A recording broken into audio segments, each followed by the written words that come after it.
Black hole universe की सबसे interesting चीजों में से एक हैं। ये रहस्यमयी ऑब्जेक्ट्स हमारे ब्रह्मांड के सबसे गहरे रहस्यों में से एक हैं और इन्हें समझना हमारे लिए एक बड़ी चुनौती है। ये स्पेस टाइम के ऐसे रीजन्स होते हैं जहां ग्रेविटी इतनी स्ट्रांग होती है कि कुछ भी नहीं, यहां तक कि लाइट भी एस्केप नहीं कर सकती। ये ग्रेविटेशनल पुल इतनी इंटेंस होती है कि ये आसपास के मैटर और रेडिएशन को अपनी ओर खींच लेती है। जरा सोचो, एक ऐसी जगह जहां फिजिक्स के लॉज, जिन्हें हम जानते हैं, काम करना बंद कर देते हैं। यहां पर टाइम और स्पेस का कॉन्सेप्ट पूरी तरह से बदल जाता है। ये वो जगह है जहां हमारी समझ की सीमाएं टूट जाती हैं। ये होती है एक ब्लैक होल की रियलिटी। ये ऑब्जेक्ट्स इतने डेंस होते हैं कि इनकी ग्रेविटी किसी भी चीज को एस्केप नहीं करने देती। ब्लैक होल की बाउंड्री को इवेंट होराइजन कहते हैं। ये वो पॉइंट है जिसके पार कुछ भी नहीं जा सकता, यहां तक कि लाइट भी नहीं। एक बार कोई चीज इवेंट होराइजन को पार कर लेती है तो वो हमेशा के लिए आउटसाइड यूनिवर्स से लॉस्ट हो जाती है। ये एक तरह का वन वे स्ट्रीट है जहां से वापसी संभव नहीं है। इवेंट होराइजन के पार क्या होता है? ये सवाल हमेशा से ही एक बड़ा रहस्य रहा है। क्या वहां पर एक सिंगुलैरिटी है जहां मैटर इन्फिनिट डेंसिटी में कंप्रेस हो जाता है? इस सवाल का जवाब दशकों से साइंटिस्ट्स को परेशान कर रहा है। कई थ्योरीज और हाइपोथेसिस हैं, लेकिन कोई भी डेफिनेटिव आंसर नहीं है। ब्लैक होल्स का अध्ययन हमें ब्रह्मांड की गहरी समझ की ओर ले जा सकता है और शायद एक दिन हम इन रहस्यों को सुलझा पाएंगे। एल्बर्ट आइंस्टाइन की थ्योरी ऑफ जनरल रिलेटिविटी ने ग्रेविटी की हमारी समझ को बदल दिया। ये ग्रेविटी को एक फोर्स की तरह नहीं, बल्कि मास और एनर्जी की वजह से स्पेस टाइम के कर्वेचर के रूप में डिस्क्राइब करती है। हालांकि आइंस्टाइन के इक्वेशंस ने शुरू में कुछ कंफ्यूजिंग प्रॉब्लम्स पेश की। उन्होंने ऐसे ऑब्जेक्ट्स के होने की भविष्यवाणी की जो इतने डेंस थे कि वो अपनी ही ग्रेविटी के नीचे कोलैप्स हो जाते और बनाते हैं, जिसे हम आज ब्लैक होल्स कहते हैं। आइंस्टाइन खुद इन सॉल्यूशंस को लेकर स्केप्टिकल थे। उनका मानना था कि नेचर ऐसे एक्सट्रीम ऑब्जेक्ट्स को बनने से रोकने का कोई न कोई तरीका जरूर निकालेगी।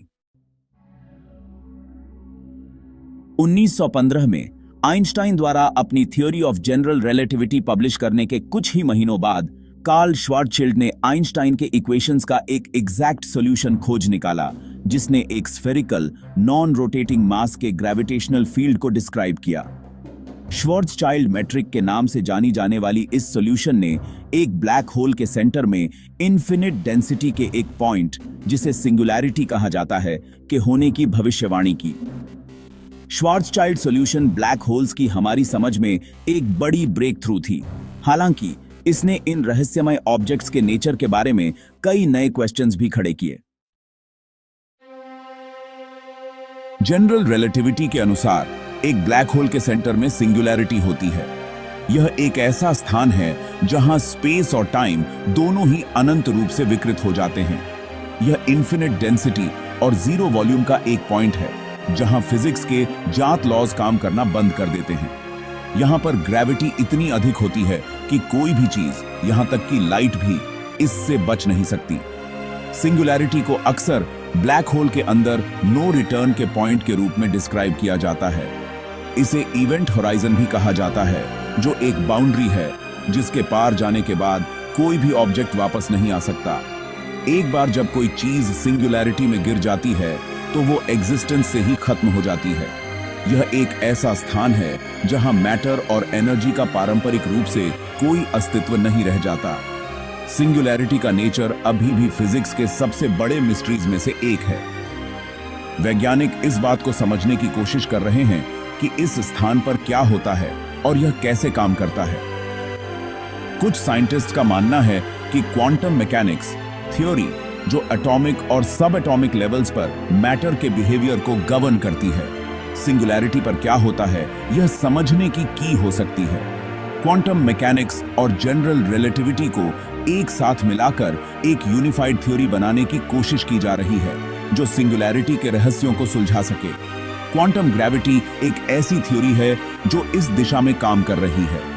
यह थ्योरी क्वांटम मैकेनिक्स और जनरल रिलेटिविटी को एक साथ लाने की कोशिश करती है ताकि हम सिंगुलैरिटी, और ब्लैक होल्स के अंदर के फिजिक्स को समझ सकें। वैज्ञानिक सुपर कंप्यूटर्स और एडवांस्ड स्पेस टेलीस्कोप्स का उपयोग करके ब्लैक होल्स और सिंगुलैरिटीज का अध्ययन कर रहे हैं। ये उपकरण हमें यूनिवर्स के इन रहस्यमय हिस्सों के बारे में अधिक जानकारी प्रदान कर सकते हैं। स्टीवन हॉकिंग ने यह थ्योरी दी थी कि ब्लैक होल्स भी रेडिएशन इमिट कर सकते हैं, जिसे हॉकिंग रेडिएशन कहा जाता है। यह रेडिएशन ब्लैक होल्स को धीरे धीरे इवेपोरेट कर सकता है, जिससे अंततः वे गायब हो सकते हैं। ब्लैक होल इंफॉर्मेशन पैराडॉक्स एक और रहस्य है जो वैज्ञानिकों को परेशान कर रहा है। यह सवाल उठता है कि जब ब्लैक होल इवेपोरेट हो जाता है तो उसमें समाहित इंफॉर्मेशन का क्या होता है? क्या यह हमेशा के लिए खो जाती है या किसी अन्य रूप में बनी रहती है? भविष्य में और भी एडवांस्ड स्पेस मिशंस और प्रोब्स भेजे जाएंगे ताकि हम ब्लैक होल्स और सिंगुलैरिटीज के बारे में और अधिक जान सकें। यह रिसर्च हमें यूनिवर्स के सबसे गहरे रहस्यों को समझने में मदद कर सकती है। अंततः सिंगुलैरिटी और ब्लैक होल्स के अध्ययन से हमें न केवल यूनिवर्स के बारे में अधिक जानकारी मिलेगी, बल्कि यह भी समझने में मदद मिलेगी कि फिजिक्स के फंडामेंटल लॉज कैसे काम करते हैं और उन्हें कैसे यूनिफाइड किया जा सकता है। 1930 के दशक में जे रॉबर्ट ओपेनहाइमर और उनके स्टूडेंट्स ने ब्लैक होल्स की हमारी समझ में महत्वपूर्ण योगदान दिया। उन्होंने दिखाया कि जब एक सफिशिएंटली मैसिव स्टार का फ्यूल खत्म हो जाता है तो वह अपनी ही ग्रेविटी के नीचे कोलैप्स हो सकता है और एक ब्लैक होल बना सकता है। स्टेलर कोलैप्स की इस प्रोसेस को अब यूनिवर्स में ब्लैक होल्स के बनने का प्राइमरी मैकेनिज्म माना जाता है।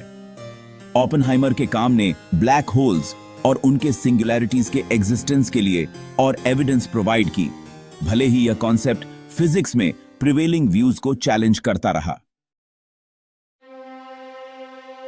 ब्लैक होल्स के मैथमेटिक्स से उत्पन्न होने वाली एक इंट्रीगिंग पॉसिबिलिटी व्हाइट होल्स का कॉन्सेप्ट है, जहां एक ब्लैक होल एक कॉस्मिक वैक्यूम क्लीनर की तरह काम करता है, मैटर और एनर्जी को अपने अंदर खींचता है। वहीं एक व्हाइट होल उसका उल्टा होगा, स्पेस टाइम का एक ऐसा रीजन जहां कुछ भी एंटर नहीं कर सकता और मैटर और एनर्जी कॉन्स्टेंटली इजेक्ट होते रहते हैं। कुछ फिजिसिस्ट्स ने थियोराइज किया है कि ब्लैक होल्स और व्हाइट होल्स आइंस्टाइन रोजन ब्रिजेस या वर्म होल्स नामक हाइपोथेटिकल टनल्स द्वारा कनेक्टेड हो सकते हैं। ये थियोरेटिकल कंस्ट्रक्ट्स स्पेस टाइम के जरिए शॉर्टकट्स की पॉसिबिलिटी सजेस्ट करते हैं, पोटेंशियली अलग अलग यूनिवर्सेस या हमारे अपने यूनिवर्स के डिस्टेंट रीजन्स को कनेक्ट करते हुए। हालांकि व्हाइट होल्स और वर्म होल्स का एग्जिस्टेंस हाईली स्पेक्युलेटिव बना हुआ है। ब्लैक होल्स और व्हाइट होल्स के बीच के इस कनेक्शन को समझने के लिए हमें पहले इन दोनों एंटिटीज के नेचर को समझना होगा। ब्लैक होल्स तब बनते हैं जब मैसिव स्टार्स अपने जीवन के अंत में कोलैप्स हो जाते हैं, जिससे एक सिंगुलैरिटी बनती है जो स्पेस टाइम को डिस्टॉर्ट करती है।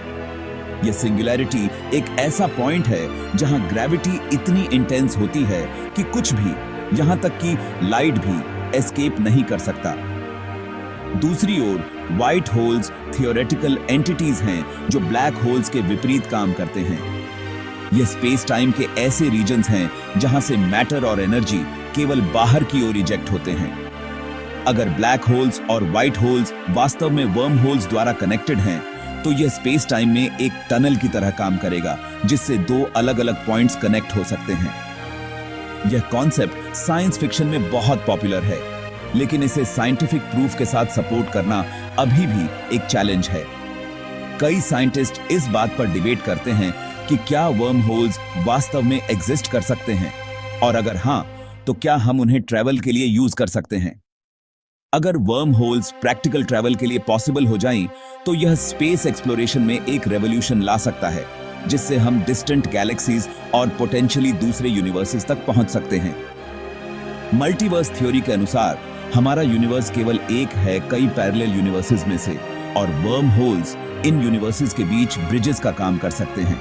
हालांकि यह सब अभी थियोरेटिकल है और हमें इन कॉन्सेप्ट्स को समझने के लिए और रिसर्च और एक्सपेरिमेंटेशन की जरूरत है। लेकिन यह पॉसिबिलिटीज की एक फैसिनेटिंग दुनिया खोलता है, जहां हम स्पेस टाइम के मिस्ट्रीज को डिकोड कर सकते हैं और यूनिवर्स के बारे में हमारी अंडरस्टैंडिंग को एक्सपैंड कर सकते हैं। शायद एक दिन हम इन ब्रिजेस को क्रॉस कर पाएंगे और जान पाएंगे कि दूसरी तरफ क्या है।